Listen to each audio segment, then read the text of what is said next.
Dragon Language, Myth No More, by Hella Thriceburst.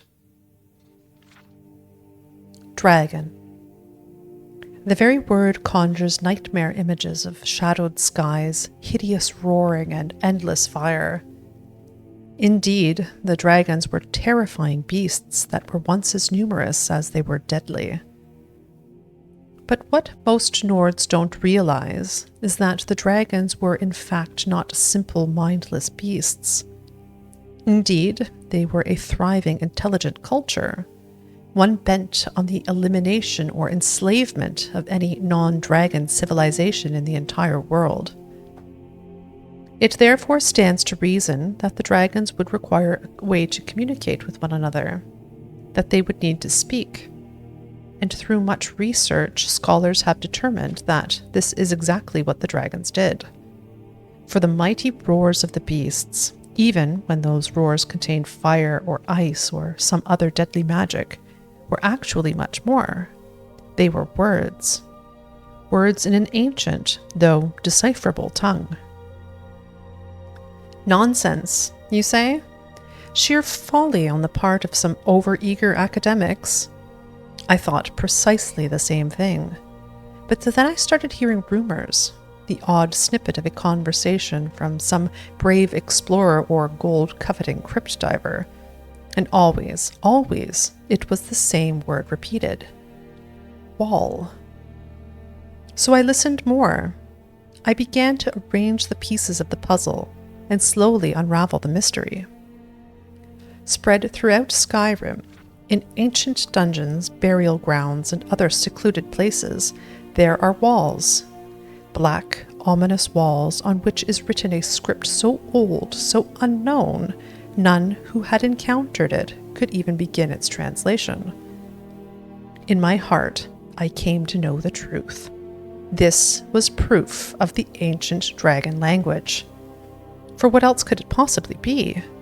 It only made sense that these walls were constructed by the ancient Nords who had lived in the time of the dragons, and out of fear or respect had somehow learned and used the language of the ancient beasts. But at that point, all I had was my own gut instinct. What I needed was proof. Thus began the adventure of my life, one spanning 17 months and the deaths of 3 courageous guides and 2 sellsword protectors. But I choose not to dwell on those grim details, for the end result was so glorious it made any hardship worth it. In my travels, I found many of the ancient walls, and every suspicion proved true. It did in fact appear as if the ancient Nords had copied the language of the dragons of old, for the characters of that language very much resemble claw marks or scratches. One can almost envision a majestic dragon using his great, sharp talons to carve the symbols into the stone itself, and a human witness, possibly even a thrall or servant, learning, observing, so that he too could use the language for his own ends. For as I observed the walls, I noticed something peculiar about some of the words. It was as if they pulsed with a kind of power, an unknown energy that, if unlocked, might be harnessed by the reader. That sounds like nonsense, I know, but if you had stood by these walls, seen their blackness, felt their power, you would understand that of which I speak. Thankfully, although entranced, I was able to retain enough sense to actually transcribe the characters I saw. And, in doing so, I began to see patterns in the language. Patterns that allowed me to decipher what it was I was reading. For example, I transcribed the following passage. Assigning those scratchings to actual Tamrielic language characters, I further translated what I saw into this. Het, Nok, Ignavar, Gaf, Kodav, Wodre, Ya, Moron, Au Frod, Do Crosis, Nuz, Sinon, Siv, Dinok, Ark, Dukan, which translates into the Tamrielic as follows. Here lies Ignavar Ghostbear, who did seek glory on the battlefield of sorrows, but instead found death and dishonor. Then, in another crypt, I encountered a wall with this transcription, which translates into Het nok kopran do iglif lizos wogrind ok oblan ni ko moroke vukain nus ast munax halvut do live krasar, which ultimately translates into the Tamrielic as, here lies the body of Iglif Iceblood, who met his end not in glorious combat, but at the cruel touch of the withering sickness. And there you see the pattern, the repeated words, here lies, which could only mean one thing.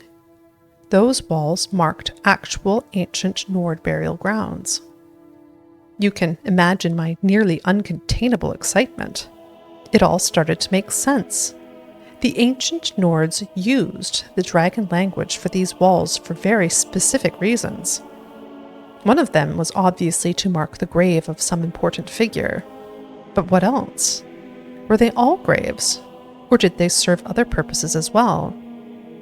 I set off to find out and was well rewarded for my efforts.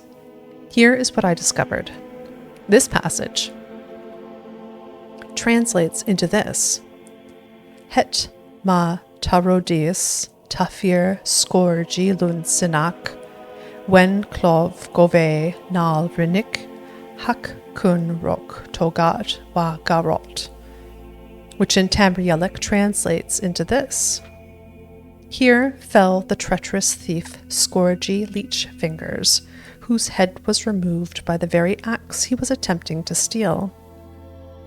So here we see a wall that marks the spot where some significant ancient Nord died. This passage translates into this: Keth Segol Varukiv Danik Falil Kir do Gravun Frod Wobovul Komar Nol Kinzon Zakri do Kruzik Hokoron, which in Tamrielic translates into this: this stone commemorates the doomed elf children of the autumn field, who fled in terror from the sharp swords of the ancient enemy. This wall seems to commemorate some ancient, long-forgotten event in Tamrielic history. Whether that event occurred on or near the place where the wall was erected, we will probably never know. And finally, this passage, which translates into this: Aisa walan keth segol brinahi varukt thohild fin tur when smolin ag frin osako heim, which in Tamrielic translates into this: Aesa raised this stone for her sister, Thohild the Inferno, whose passion burned hot as the red forge. This wall, and I encountered quite a few like this, was obviously commissioned or built by a specific person to honor someone important to them. What was the significance of the location? Was it important to the person who died? Or is it the actual location of that person's death? Again, those answers are probably lost to time and will never be known. And so you see, the ancient dragon language is, indeed, myth no more. It existed. But better yet, it still exists, and probably will until the end of time, thanks to the ancient Nords and their construction of these many word walls. But don't take my word for it, for the walls are there for the discovering in Skyrim's dangerous, secret places. They serve as a bridge between the realm of the ancient Nords and our own. The dragons may never return to our world, but now we can return to theirs.